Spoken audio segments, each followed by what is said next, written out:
yourself, and pay your own bills. But the yourself and pay your own bills.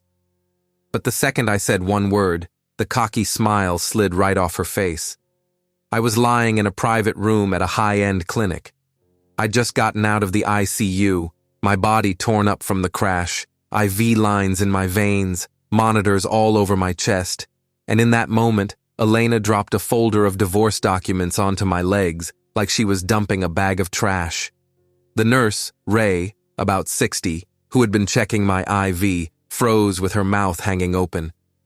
On Elena's face was that look I knew too well, that familiar smile of contempt, the kind that makes you feel like you're not a living person, just old junk somebody can toss out.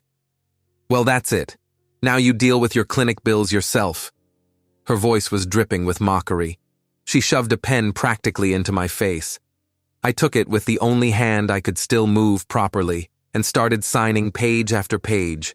Neat, steady, without a single word, without a single sob. Her smile kept spreading wider. She thought she'd broken me at my weakest moment. By the time I finished the last letter, she was practically glowing with happiness. And right then, I lifted my eyes and said quietly, almost in a whisper, one single word, so that in the silence of the room, it landed like a gunshot. Insured. Her smile froze, like somebody hit pause. To understand why that one word destroyed all her plans, you have to go back to the beginning, to who I was before the accident, and who Elena was the day we met. 15 years ago, I was in my early 30s. I'd just opened my second hardware store in Hartford, Connecticut. The first one my partner and I dragged into existence on pure adrenaline, fronting money, negotiating with suppliers late at night. By the time I opened the second, I had experience and a real understanding of the market. I built everything from scratch, no rich relatives, no inheritance. I just worked 16-hour days, no weekends, no vacations. And finally, the business started bringing in not just stress and headaches, but steady money. I first saw Elena at an industry trade show in Hartford. She worked as an assistant for a fastener importer. A light dress that showed off her figure, hair done perfectly, and a polished voice that made a man feel important and needed. She listened like your stories about logistics and warehouse inventory were the most fascinating thing she'd ever heard in her life. I fell fast. Too fast. Now I understand that. 3 months after we met, she was already living with me. 3 months after that, we were married. She said I was exactly the kind of man she'd dreamed of. Hardworking, honest, ambitious. Not long after the wedding, Elena quit her job and said she wanted to help me with the business, that together we'd build a whole chain. I made her a co-owner, gave her access to the accounts, started discussing every major decision with her. When we went to the attorney's office to sign paperwork for the store, she insisted we set everything up as joint marital property with no prenup, explaining it as trust between spouses. I agreed. The stores grew, 2nd, 3rd, 4th, 5th. Around Hartford and the surrounding area, I already had multiple locations. I kept getting up before dawn, arguing with suppliers myself, training employees, digging into every little detail. Meanwhile, Elena showed up at the office less and less, and showed up more and more at salons, malls, resorts, Florida, Vegas, the Caribbean with her girlfriends. At first, I told myself my wife had earned a good life, but then it started turning into something else. About 3 years ago, I began noticing she was staying out later and later, or not coming home at all. She'd text that she was staying with her sister Karen or her friend Linda. Even though not long before that, those same Karen and Linda only came around a couple times a year. We fought. I asked why she was around less and less. She'd fire back that I'd become boring, that I only thought about stores and invoices, that there was nowhere to go with me.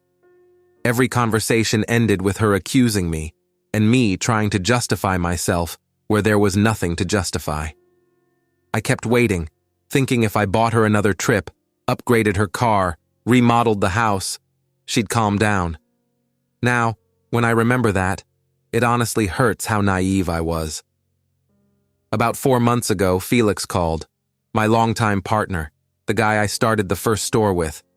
He'd moved to another city, but we stayed in touch.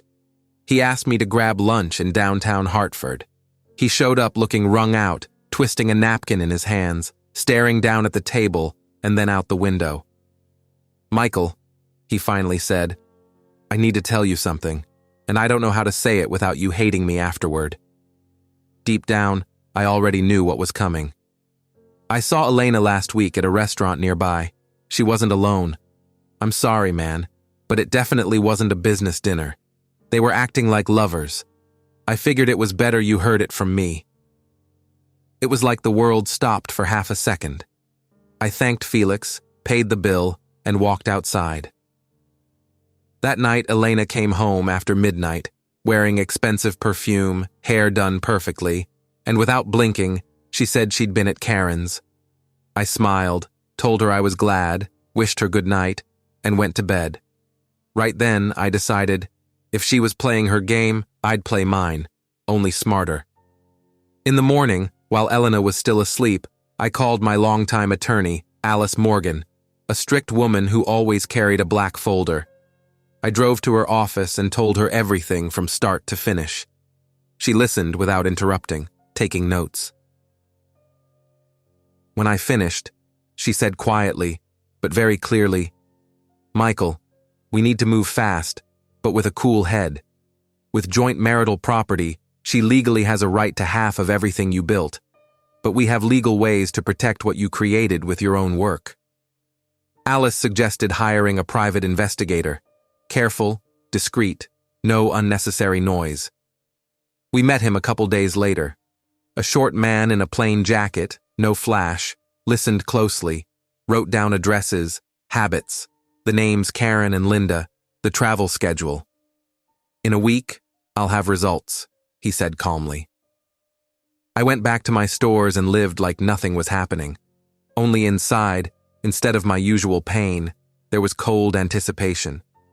Alice showed me the photos about a week later. Clear plastic sleeves, shots taken from a car and from parking lots. Elena walking into a small hotel in the suburbs, arm in arm with a tall, well-dressed man, kissing him by the car. Coming out of someone else's apartment building, fixing her hair. Everything dated, time-stamped, nothing ambiguous. A regular lover, Greg, the very same guy I later heard about from her own mouth.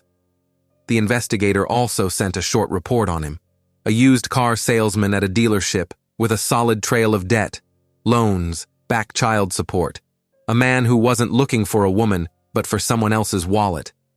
Alice set the folder aside and said, "Now that we have proof, the smartest thing is to quietly restructure everything so that by the time Elena gets around to the word divorce, you're already standing on solid ground." The plan sounded simple, but it took patience.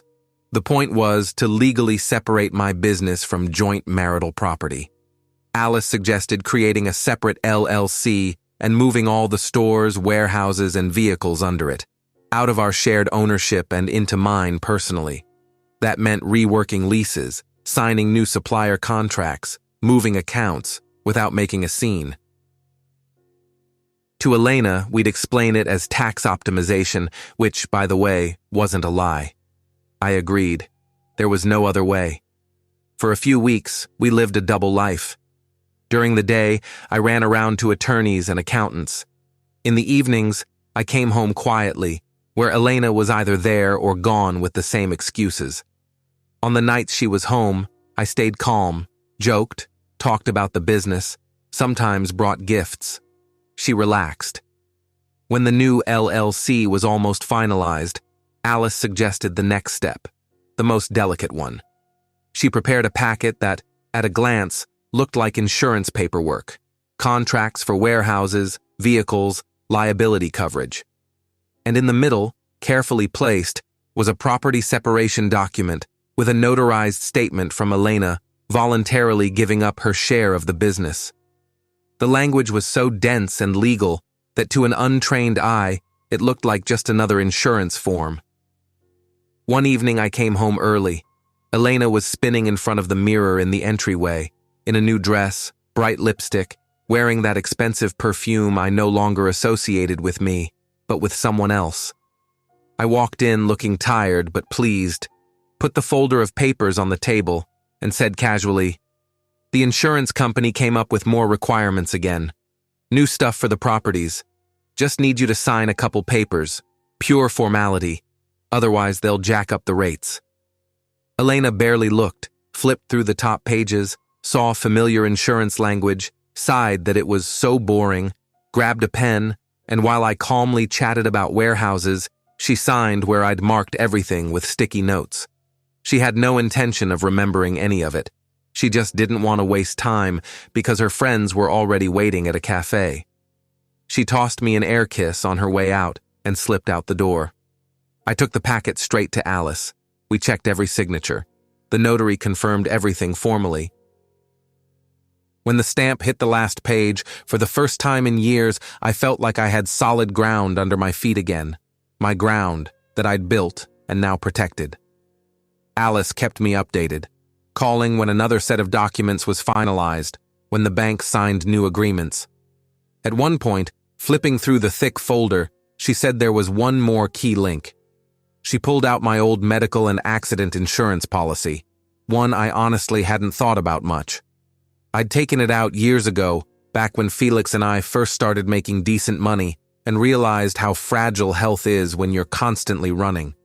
The policy was for a large amount, an expensive surgery in case of severe injuries, long-term rehab, payments for permanent disability, and a solid lump sum in case of death. Alice set the policy in front of me, tapped it with her finger, and explained. It stated that if spouses divorce during a period when the insured person is already being treated for a severe injury and has not officially been declared recovered, the ex-spouse automatically loses the right to any insurance payout. The insurance company was protecting itself from schemes where someone tries to divorce specifically to cash in. There was another important detail. All medical expenses incurred during the marriage are, by default, considered shared, unless the parties separately agree otherwise.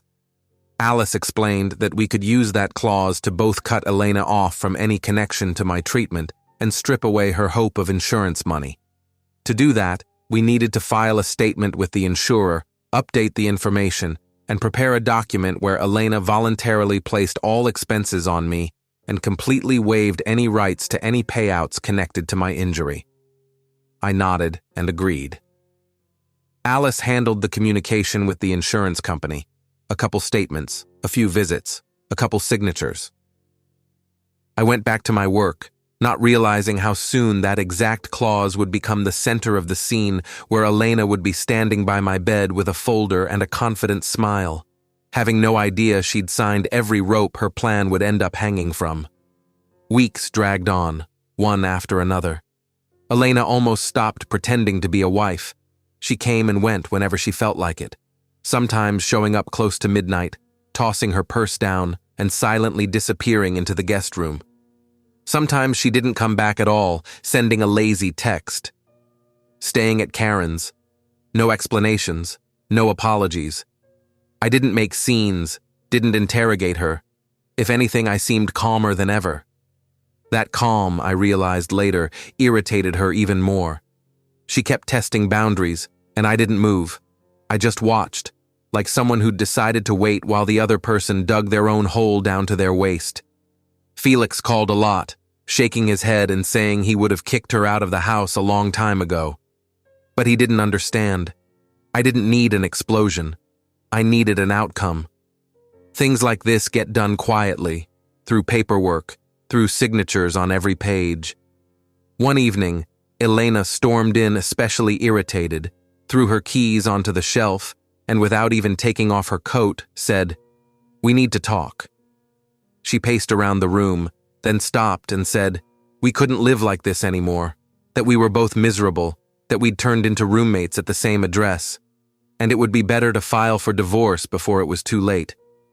There was no pain in her voice, only the irritation of someone who'd decided to toss out an item that had started to annoy them. That was the conversation I'd been waiting for. but life had its own plans. That same night, just a few hours later, the manager of my Northside location called. There was a mess with a major shipment. The documents didn't match, and the warehouse was threatening fines. That's how I'm wired. If there's a fire in the business, I have to show up and put it out. Outside, it was pouring the kind of rain you don't see often.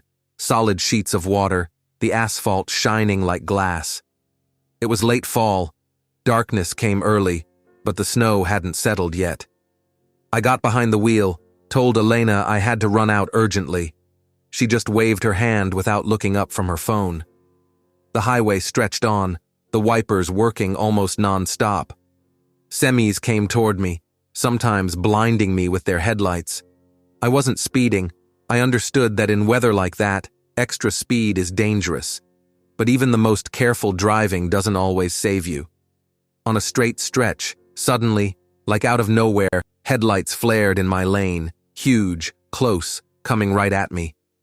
The truck driver had fallen asleep and crossed the solid line straight into oncoming traffic.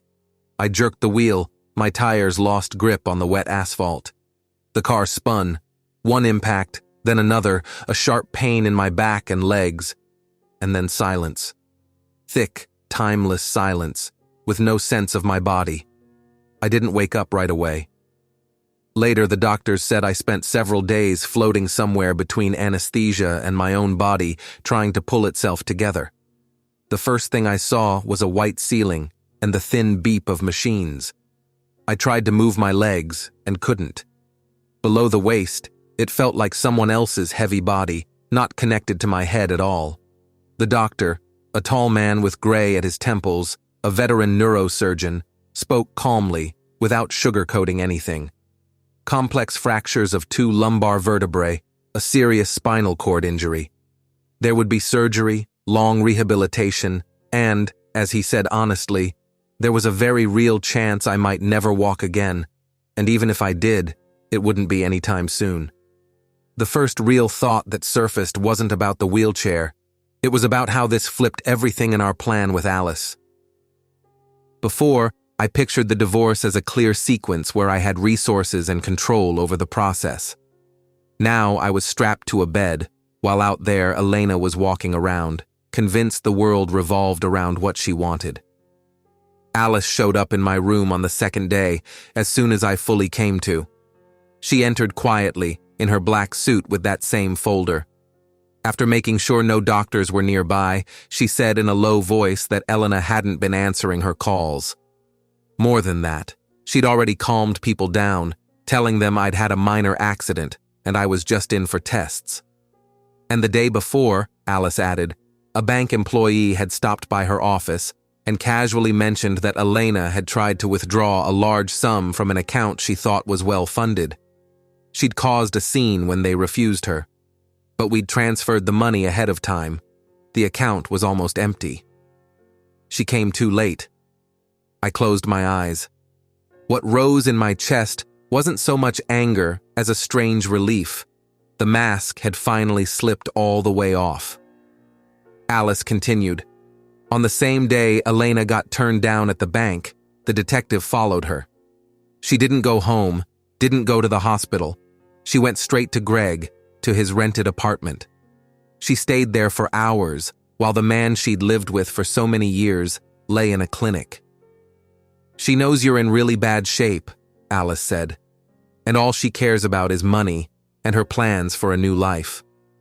Alice laid out papers in front of me, consents for medical procedures, a power of attorney to handle business on my behalf. As she was leaving, she added softly that right now the insurance policy and the documents we'd prepared could become the key if Elena decided to strike through the hospital and the money. They wheeled me into the operating room, long hours under bright lights. For me, it was a black hole. For the doctors, it was a complicated spinal surgery. When I woke up, the first thing I noticed was this. Not a single fruit basket, not one flower, not one note. Just Ray, the nurse who'd become something like an unofficial guardian angel over those days, and Alice's rare, steady visits. One day, Ray said quietly that someone had called the unit several times, a woman's voice, asking about my condition. But the second they offered to connect her to the doctor or to me, the caller would abruptly hang up. In my career, I've seen all kinds of things, she added. That person isn't calling out of compassion. She's checking what stage someone else's tragedy is at for her own calculations. I just nodded. Alice came almost every day, bringing reports from the stores. The chain was running, the managers were handling it. Felix was keeping the staff on their toes. At the same time, she told me what story Elena was telling people. A minor accident, a few bruises, and she, poor thing, was so busy with work she couldn't come by often. And then, the week after surgery, when my wounds still ached, she finally walked into the room. A tight, dark green dress, perfect hair, bright makeup, as if she wasn't coming to a hospital to see her husband after spinal surgery, but heading to an appointment. She tossed an expensive purse onto the chair and with a dull thud, dropped a brown folder onto the table. Ray, who was fussing with meds by the bedside, turned around. Elena didn't even say hello. She threw over her shoulder. "Could you step out, please? We have a serious conversation." Ray looked at me. I gave the slightest nod. She went to the door, but as she left, she deliberately didn't pull it fully closed. She didn't need anything explained. Elena leaned over me, sharp, sweet perfume, that same smile she wore when she thought she'd won. "So, Michael, how are you doing in here?" she drawled, not even glancing at the monitors. She took out the folder, pulled out a stack of papers, carefully spread them across my legs over the blanket, and sitting on the edge of the bed, crossed her arms over her chest, ready to deliver a rehearsed monologue. "You know," she said, staring off to the side, "this situation showed me a lot. Life is short, and I spent my best years next to a man who smells like paint in warehouses. 15 years listening about shipments, discounts, inventory. I'm not a living woman. I'm a trailer attached to your hardware stores. You became boring, closed off. I told you so many times this couldn't go on, but you never changed anything." She looked around the room like it was a stage set and continued. It had reached its logical end. She was too young to spend the rest of her life as a caregiver to a disabled man. She lingered on the word disabled with particular satisfaction. She added that she wasn't going to repeat her mother's fate, that she wanted to live, travel, and that there was a man who gave her that feeling. His name was Greg. She said his name with almost girlish warmth, like she was talking about her first crush. I listened without interrupting. She talked about how tired she was of my control, how sick she was of every trip and every purchase going through my approval, while she'd lived for years on money she hadn't earned with a single day of her own work. Then she got to the point and nudged the folder closer to my hands. "I thought it all through. Here's the divorce petition. Here's the property settlement. Everything legal, fair, and square. You get your part, I get mine." That friendly tone never left her face for a second. In the papers, out of the corner of my eye, I caught familiar phrases about marital property, and one line underlined especially carefully, that all costs for my treatment, rehabilitation, and medications were entirely on me. "This part is especially important," she said, tapping the line with her finger like she was afraid I'd miss the spot that mattered to her. Basically, the text boiled down to this: under no circumstances was Elena responsible for any expenses connected to my treatment. She said it in a honeyed voice, seasoning it with lines like, "It's not my fault you got behind the wheel in weather like that. That was your risk. Why should I pay for your decisions?" Then she pulled a pricey metal pen out of her purse, the one I'd once given her for our anniversary, and placed it in my palm like a sword handed to an executioner. "It's simple. You sign, I sign, then my attorney files it with the court. It'll be fast, no drama." Her road led to an easy life with Greg, without I see us and medications. Mine, in her mind, ended somewhere between this hospital room and the house, where I'd rot away with my stupid nuts and bolts. "You can't do anything to me anyway. Look at yourself. People will understand me." They'll say, "Poor woman, her life got wrecked, and she's still got a whole life ahead of her." I took the pen and slowly started flipping through the pages, not because I needed to read every line. Alice had already explained exactly what would be in there, but because I wanted to give Elena enough time to show herself in full. "You don't need to read all that," she snorted. "It's standard language. Just sign, and we'll both finally breathe." At one point, she leaned in closer and hissed that I was pathetic, that no normal woman was obligated to carry a sick husband on her back, that I should be grateful she'd even come to say this in person. I nodded like I agreed and started signing. My hand shook, not from fear, but from weakness after anesthesia. When I turned the last page and signed it, she almost snatched the papers away. She skimmed the pages fast, pressed the folder to her chest, and her face lit up with a kind of joy I hadn't seen on her in years. The joy of someone who's sure they just hit the jackpot. "Well, that's that," she said lightly. "Turns out it was even easier than I thought." She was already turning toward the door, already reaching for her purse, when I lifted my head and quietly, almost in a whisper, said the word that Alice and I had spent so long building this entire scenario toward. "Insured," I said, and in the silence of the room, it sounded like a switch clicking. Elena froze with her hand on the strap of her purse. Slowly, she turned. "What did you say?" Her voice suddenly went thinner, and a note of uncertainty rang through it. I repeated it, savoring each word. "Everything's insured, Elena. The surgery, the room, the rehab, every shot, every IV, every day of treatment. Remember that old policy we took out when we first started making real money? The one you never even looked at, because it didn't have pictures of resorts, just dry lines of text. Well, it's working for me now, not for you." She took a step toward me, clutching the folder to her chest like a shield. "What are you talking about?" In her head, it turned out, she had this picture. The insurance company was about to hand her money on a silver platter because she was the poor, tragic wife of an injured man. Only now that picture was starting to crack. She didn't know that weeks before the accident, Alice had filed everything the insurer needed, removed Elena's name and listed me instead, plus set up a backup account under Alice's control in case things got really bad for me. "And that's just the insurance," I continued in the same even voice. "Now remember how easily you signed paperwork a year ago without bothering to read a word. That night you were rushing to meet your girlfriends. I walked in with a stack of documents and told you the insurance company required updated property paperwork. You barely flipped the top pages, saw words about fire and flooding, said it was boring, and signed wherever I'd put the yellow sticky notes." She blinked, and I could see that night flash in her mind. Her sitting in the living room, phone in hand, me dropping the packet in front of her, her signing without looking and running out to meet her friends. "The packet," I said more quietly, "contained a notarized property separation agreement and your voluntary waiver of any claims to a share of my business. You signed in your own hand that the stores, warehouses, and vehicles are my personal property, and that you don't have any claim to them." "That can't be," she forced out in a raspy whisper. "I would have remembered. You slipped me a paper. I didn't know what it said. That's not fair." I exhaled.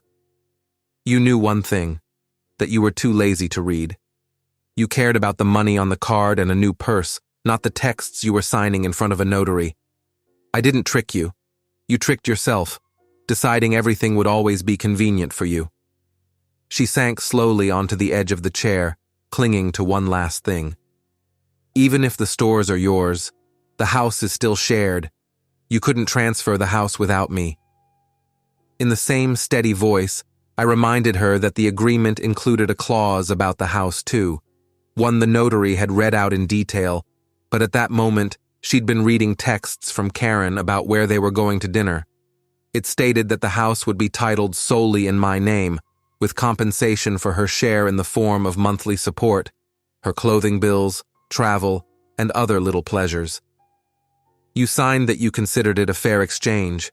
Back then it worked for you because I was paying for every shopping trip, every flight, while the notary's words stayed background noise. She went silent. In her eyes, the realization formed slowly. The stores had been moved under the new LLC, the house was in my name, and the accounts she'd tried to drain were empty. There was nothing left to divide. There was no one left to squeeze. "You're not leaving here a wealthy, free woman," I said, not gloating, just stating a fact. "You're leaving with empty hands, and with a divorce you brought in yourself to file." There was no celebration in me, only a quiet, heavy justice, like a judge reading a sentence without a single extra word. At that moment, the door opened wider, and Alice walked into the room, sharp suit, black folder. Behind her was Ray with a cart. Alice shot me a quick look, made sure I was okay, then turned her attention to Elena. "My name is Alice Morgan. I represent Michael. As I understand it, you just received his signatures on the documents you brought, so I need to document the transfer." Elena jumped up and started shaking, stammering that she'd been deceived, that she didn't know what she was signing, that papers had been pushed on her while her husband was weak. Alice listened to the whole stream without blinking. Then she calmly pulled several sheets from her folder and motioned Ray closer. She explained that they were going to draw up a statement that the former spouse had brought the divorce documents on her own initiative and handed them to Michael, and that the nurse was a direct witness that he, conscious and legally competent, voluntarily signed. Elena screamed that she wasn't participating in any statements, that it was a conspiracy. Alice didn't raise her voice. Softly but firmly, she explained, they were only recording facts. If Elena refused to confirm the documents came from her, that would give the court a reason to ask her uncomfortable questions. "Do you want Ray to tell the judge how you called your husband disabled? How you tossed the folder onto his legs and said a young woman isn't obligated to care for a bedridden man?" "Fine. I don't mind." Ray nodded. In her eyes was that hard-earned conviction you get after years on the job. The truth needs to be said all the way.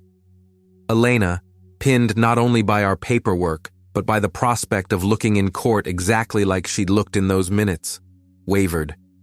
I watched her shoulders drop. Elena's trembling fingers loosened on the edges of the folder. She took the same pen she'd shoved at me minutes earlier and now signed the receipts and the statement herself.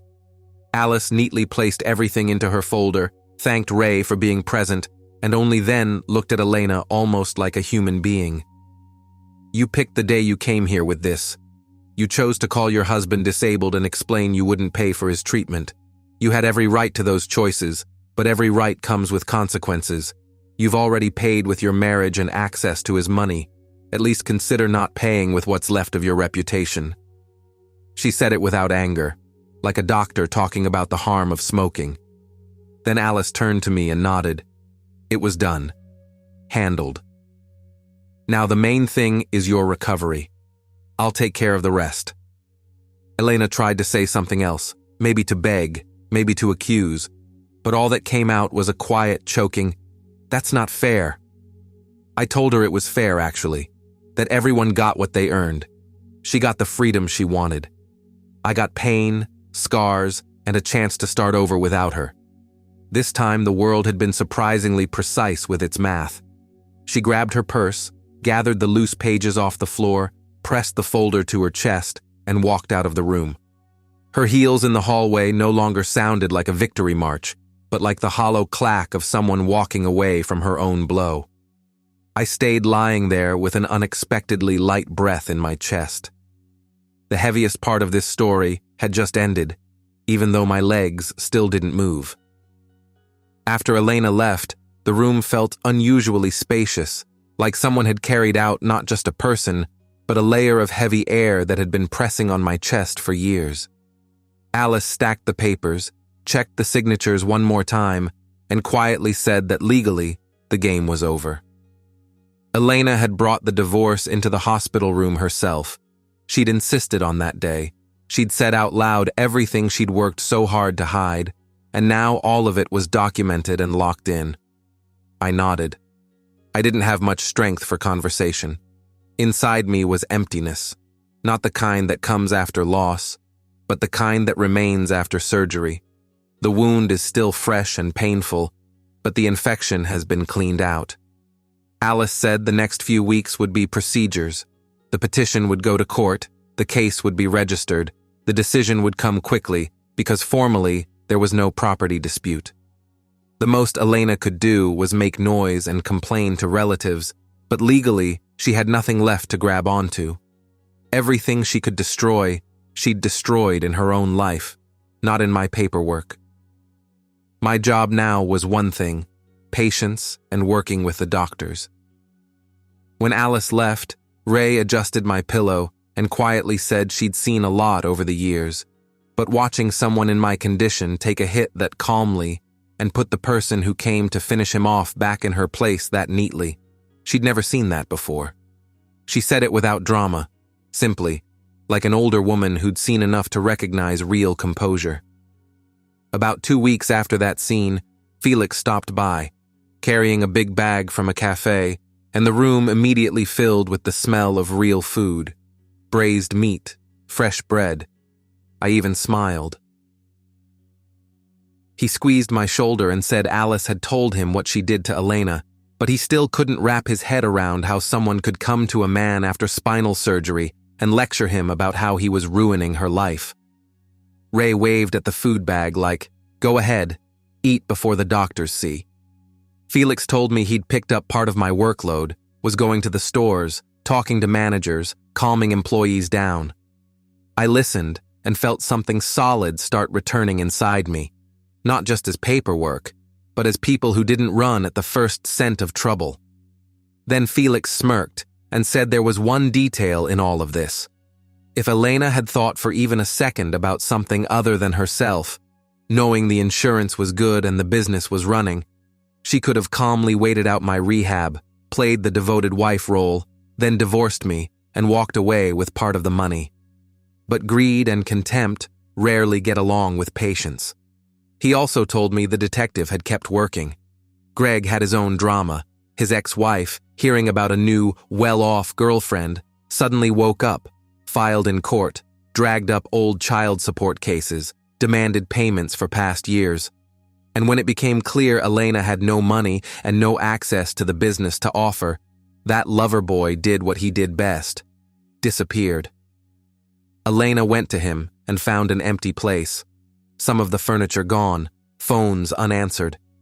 It finally hit her that her whole new world had been built on sand, and the old house, the stores, the money had drifted away along a perfectly legal paper trail she'd signed without even looking.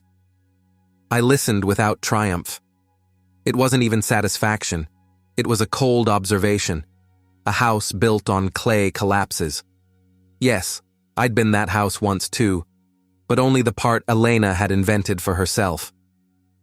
After Felix left, my days started spinning around procedures and the first attempts to wiggle my toes. At first, nothing worked.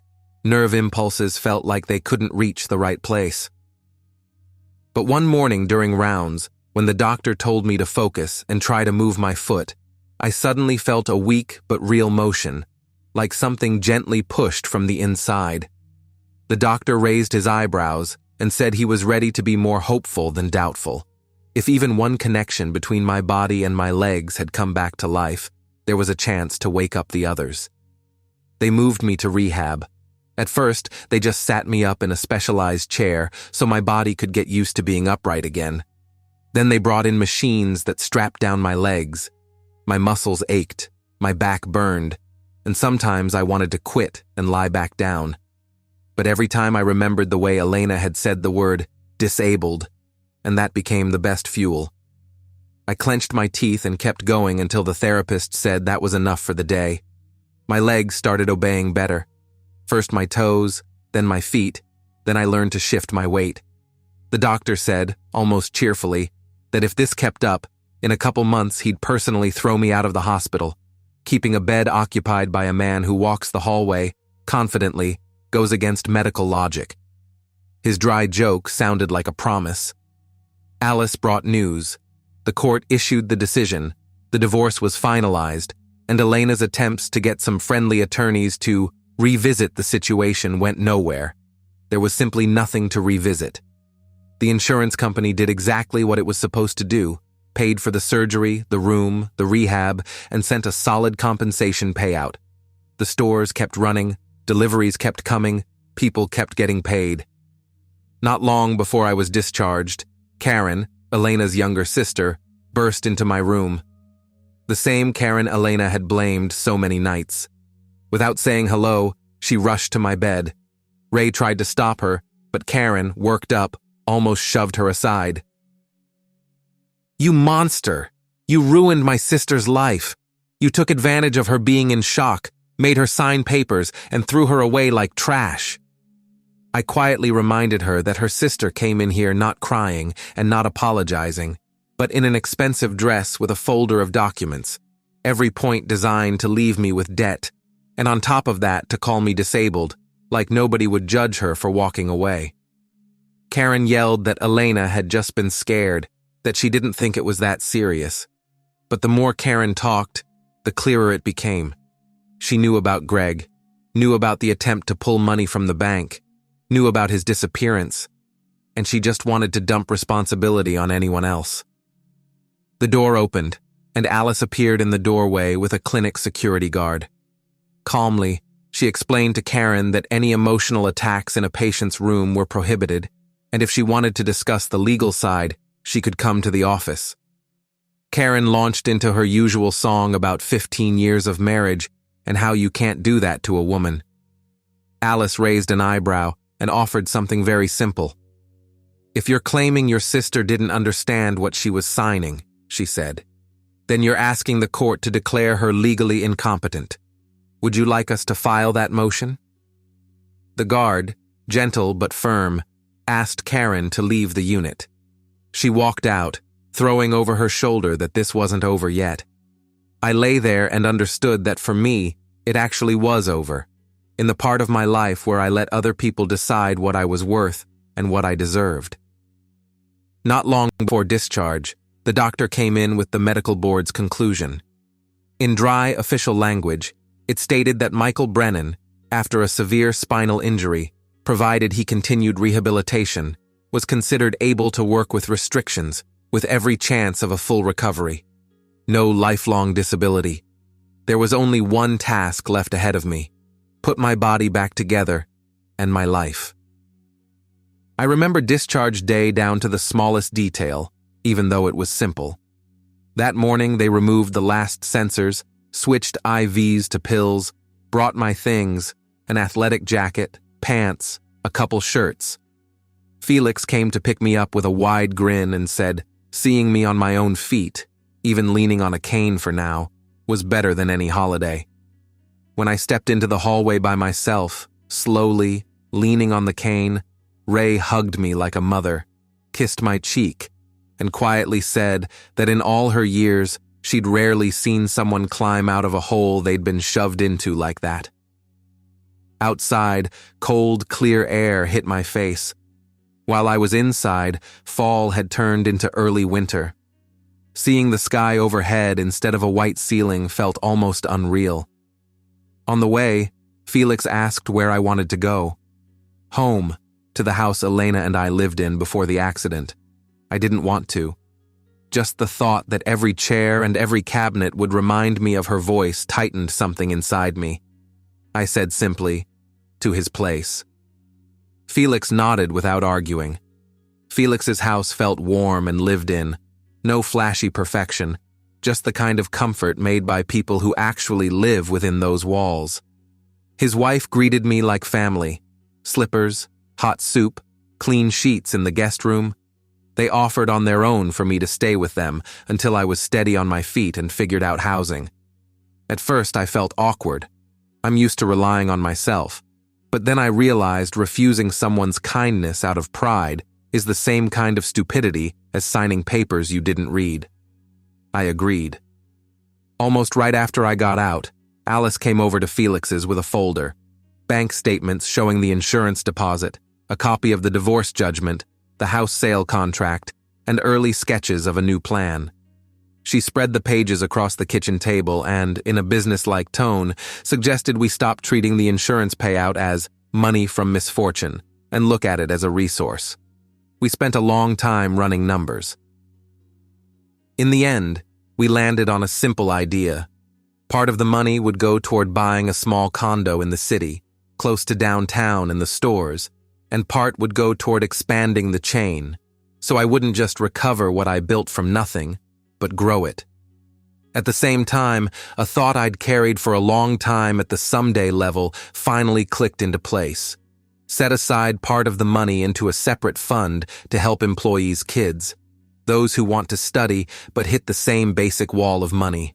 Scholarships, so they could learn without dropping everything just to work extra shifts. Felix's wife smiled first and said the most reliable investment of all is investing in people you actually know. Alice promised she'd think through a legal structure with clear, transparent rules. Life started leveling out on two planes, physical and business. During the day, I went to rehab, worked with trainers, learned to walk without the cane at least around the gym. In the evenings, I sorted documents, diagrams, plans for new locations, and talked through current issues with Felix. Little by little, I started showing up at the sites more often. At first, just stopping in for half an hour, walking the floor, greeting the staff. At first, people looked awkward. Some were surprised, not expecting to see me on my feet after all the rumors. Some patted my shoulder. Some quietly said they were glad. One day, coming back from a planning meeting, I saw Elena completely by accident. I was walking out of a small cafe in downtown Hartford, where I'd just discussed leasing a space for a new location. It was a cool but sunny day. And then, a little off to the side by the crosswalk, I noticed a familiar silhouette. Shoulders, walk, hair pulled back into a plain ponytail, without her usual flawless styling. She stood at the light in a cheap jacket with a worn bag, noticeably thinner. Our eyes met. She froze. Her hand automatically jerked to her neck, to the spot where her favorite necklace had always hung. Instinct fired, the habit stayed, but the chain wasn't there. For a second, we just looked at each other through the stream of cars. I didn't feel the urge to go over. I didn't feel anger. Only a quiet understanding that in front of me wasn't an enemy or someone close. It was someone from a past life. The light turned green. I gave her a small nod and turned toward my car. She stayed where she was, not taking a single step. In her still silhouette, there was more acceptance that our story was over than in any court document. That night, I couldn't fall asleep for a long time, replaying that brief scene in my head. A clear feeling came. My path really had turned toward a place where Elena wasn't, and couldn't be anymore. And she had her own kind of bottom to hit, the kind you either push off from or you stay down on. But that wasn't my responsibility now. The next day, while I was going over reports with a manager, my phone rang. Unknown number. A confident female voice with a slight rasp. She introduced herself, Donna, Greg's ex-wife. She said my attorney, Alice, had given her my number. Donna spoke calmly, without hysteria, like someone who'd already lived through her pain. It turned out Greg was a known figure in their town, not in a good way. A textbook hunter for other people's wallets. He'd started with Donna, married her, promised the world, took out loans for a business, lived on her dime. Then he moved on to others. The pattern was always the same. Find a not very happy but well-off family where the husband is buried in work and the wife is bored, pour on sweet talk, use the money, disappear. Donna told me that when she finally pinned him down over child support, texts surfaced in court where Greg described his new chosen one pretty cynically, how she was living off a wealthy husband but dreaming of a prince, and how he planned to pull as much as possible out of her. I listened and felt a strange mix of things. In that story, Elena had become not only a predator, but also prey. But that didn't excuse what she did to me by even a gram. I told Donna directly that I appreciated the information, but I wasn't going to turn it into a reason to feel sorry for my ex-wife. Donna said she wasn't asking me to. She just wanted me to have the full picture. This was never about some great love. It was about a cheap scheme where Elena let herself be used while using me. We wished each other well and hung up. Closer to spring, the housing situation got resolved. Alice found a condo in a new building near downtown. 2 bedrooms, a big open kitchen and living area, wide windows with a view of half the city. I rode the elevator up, stood by those windows, and something clicked inside me. This was the place where you could start a new life. We signed the contract quickly. Moving felt like a symbolic line in the sand. I deliberately didn't take a single piece of furniture from the old life, not one curtain. Only my old work desk, the one I'd used at the very beginning when I drew up plans for the first shop, and a few books. Everything else was new, chosen by me for me, without checking anyone else's taste. On the first evening, when Felix and the guys carried in the heavy stuff, his wife organized the dishes in the cabinets, and the door closed behind them, I stepped out onto the balcony, leaned on the railing, and looked at the city lights. Down below, life moved as usual, cars, people, and I stood straight and steady, leaning not on a cane, but on my own legs. And I thought that the part of this story that made me happiest wasn't that I'd kept the money or the stores, but that I'd gotten myself back. At first, living in the new place felt like a rehearsal. I'd wake up and listen to the silence where there were no Elena footsteps, no hair dryer, no heels tapping, only the city outside the window. I'd get up, do my exercises, drink coffee in a kitchen where everything stood exactly where I'd put it. That feeling, that every object was in its place because I chose it, not because of someone else's whim, was like a small daily shot of freedom. Half the day I gave to my body, physical therapy, the pool where I had to patiently walk through water, learning to trust my own legs again. The other half I gave to the stores. I talked with managers, listened to their ideas, argued, sometimes snapped, but without that old anger that used to rise from every little thing. We finalized the scholarship fund by mid-spring. The first time I sat in a small room at the flagship store, handing 2 young women envelopes with official support letters, watching their faces, excitement, fear, gratitude, disbelief, all mixed together. Something shifted inside me that hadn't even existed on new store opening days. A feeling that everything I'd lived through didn't just fail to break me. It gave someone else a chance not to live their life under the boot of someone else's stupidity. By fall, the number of stores was higher than before the accident. I rebuilt the system so it didn't depend on one person. I introduced bonuses for revenue and ideas, trusted managers more. People's eyes lit up because now they saw their effort turning into not just a paycheck, but real support for their kids.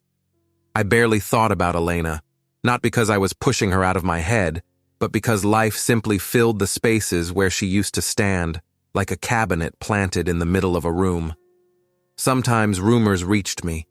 She got a cashier job at a supermarket, lived with Karen for a while, then rented a tiny place on the outskirts, and a lot of people turned away when they learned exactly how she'd come to the hospital with a folder and the word disabled on her lips. I listened like it was news about a distant acquaintance. No gloating, no pity. Just noted it and kept moving. One day near the end of summer, while I was going over reports with a manager, there was a timid knock on my office door. Karen stood in the doorway, the same Karen who once stormed into my hospital room screaming that I was a monster. Now she looked different. Shoulders slumped, a crumpled bag in her hands, no battle shine in her eyes. She paused by the door and asked if she could come in. I nodded and pointed to a chair. She sat there fiddling with her bag strap, then sighed and said she wasn't there to fight. She came to apologize, for herself, for what she'd said in the hospital room, for the accusations. Her words were messy, but real. She added that her sister had told her, "Go, if your conscience is bothering you." I asked how Elena was doing. Karen said, to put it mildly, it wasn't easy. She lived alone, worked late, saw a therapist, and for the first time in years, she counted every dollar. But the hardest part wasn't being broke. It was that suddenly she had nowhere to run from herself. Then Karen, hesitating, said Elena wanted to ask through her. Not for a second chance, no. But whether someday, maybe years from now, it would be possible for me to forgive her. Not to get back together, but so she wouldn't stay forever as the person who abandoned her husband in a hospital room. I stayed quiet, listening to myself, waiting to see if that familiar anger would rise up. And to my surprise, it wasn't there. There was only exhaustion from the topic itself and a quiet understanding that we'd been standing on different shores for a long time. I told Karen honestly, without pretty phrases, forgiveness isn't a stamped piece of paper. Over this year, everything inside me has already happened. The resentment burned out. The place where anger used to live was filled first by emptiness, and then that emptiness was slowly filled by a new life, one where Elena isn't in it. I don't wish her harm. I don't follow her. I just can't and don't want to drag her back into my present. Let her work with therapists, with anyone, but most of all, with herself.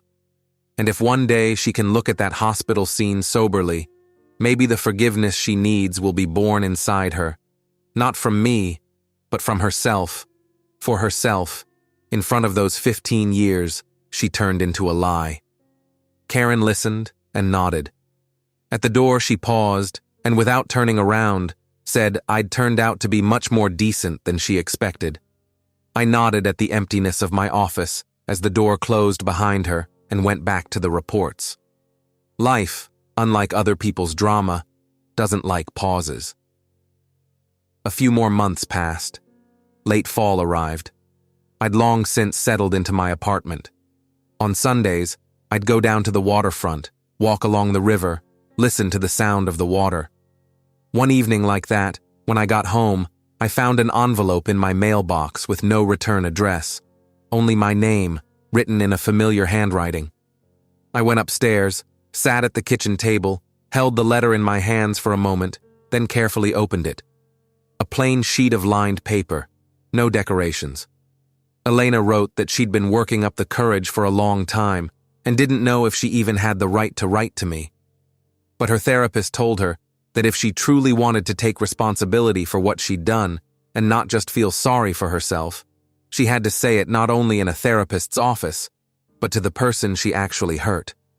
After that, there wasn't a single word of excuses, nothing about someone tricking her, nothing about circumstances. The opposite. She honestly described how for years she took my care for granted, how she convinced herself she needed more emotion, how easily she let a man like Greg pour gasoline on her dissatisfaction, because it was easier to make me the villain than to deal with the mess in her own head.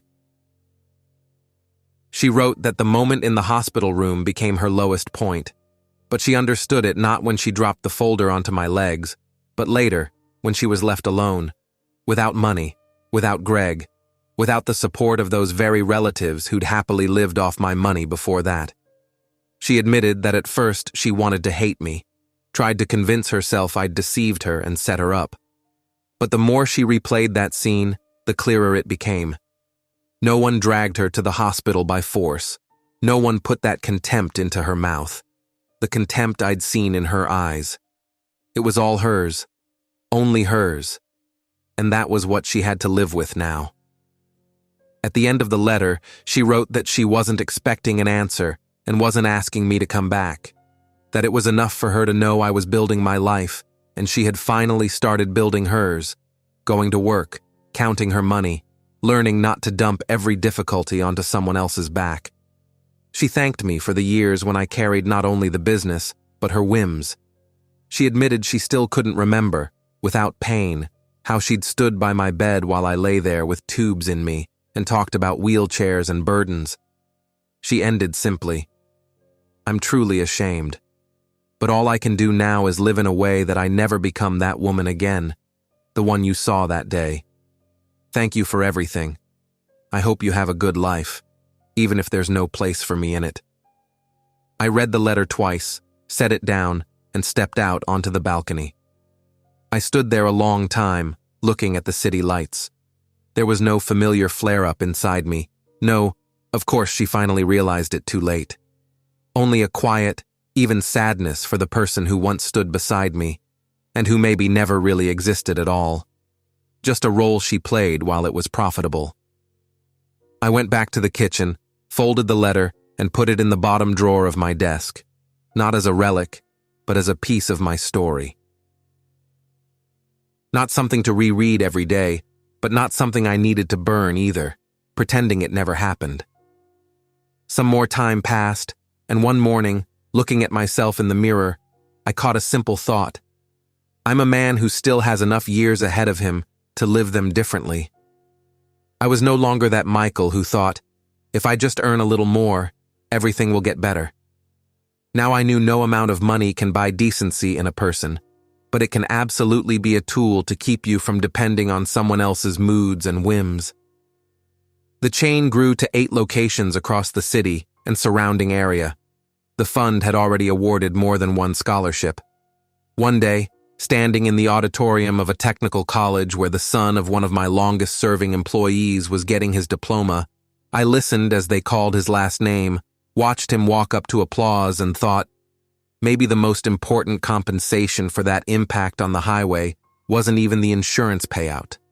Maybe it was that I learned to direct resources to where they change someone's fate instead of turning into flashy comfort.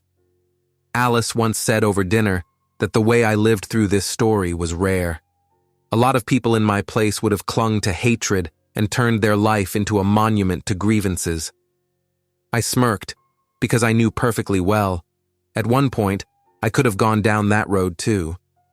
But in time, I understood one simple thing. The real win isn't that your ex-wife counts pennies for the rest of her life.